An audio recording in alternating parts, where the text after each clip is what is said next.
Nearly 100 years after the Tulsa Race Massacre, we are getting new insight into the lives of some of the known victims. Experts are still working to determine whether remains recently found in a mass grave at Oaklawn Cemetery are connected to the 1921 massacre. News on 6's Amy Slanchek gives us a closer look at what led researchers to that area in the first place.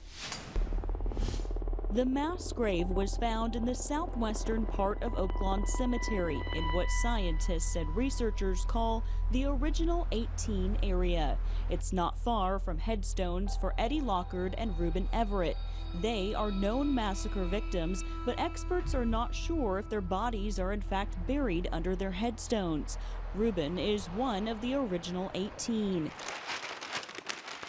And to study the original 18, historical researcher Betsy Warner says, start with this Tulsa Tribune article from June 2nd, 1921, which says bodies were held at 2 funeral homes until someone could dig the graves. This article tells us there were 18 bodies destined to go to Oaklawn, and nobody was taking them. Here's a list of exactly who Betsy says the original 18 are. There are 9 names on the list, and the rest are unidentified. All of them, even the unknown, have death certificates saying they're buried at Oaklawn. Even now, I can sit and read these and learn new things every day.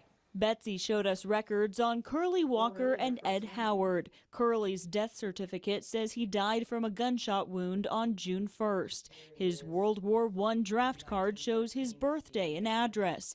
Newspaper clippings report he had a criminal history. He had been known for stealing diamond rings. Then there's Ed Howard. His death certificate also says he died of a gunshot wound. Here is his marriage license from 1917.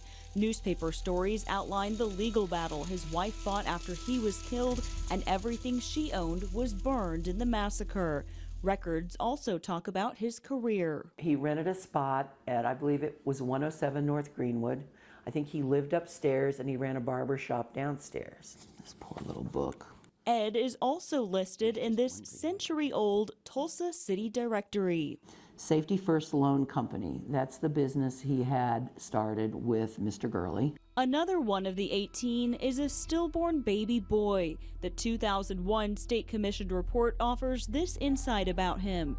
The wife had just had a baby that had died at birth. She had put it in a shoebox and was waiting until morning to bury it when the riot broke out. The boy was lost in the chaos and turned into police.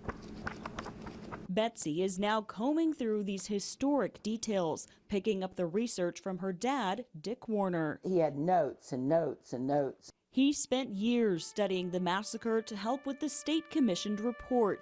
My dad read the newspapers, and he worked alongside with Clyde Snow on this because they were determined to try and figure out if they could who anybody was and where they might be. She says her dad, who died in 2009, tracked down funeral home records connected to the names in newspaper articles about the massacre.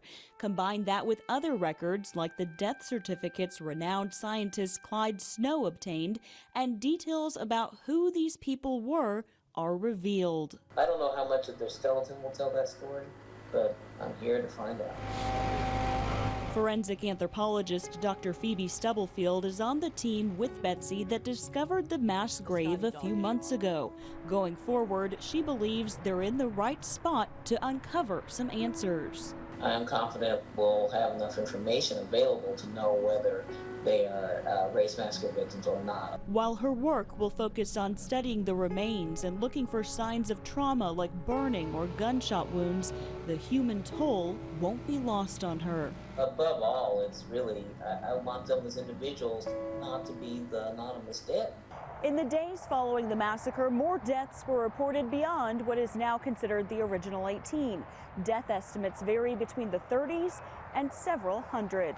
In Tulsa, Amy Slanchek, Oklahoma's Own, News on 6.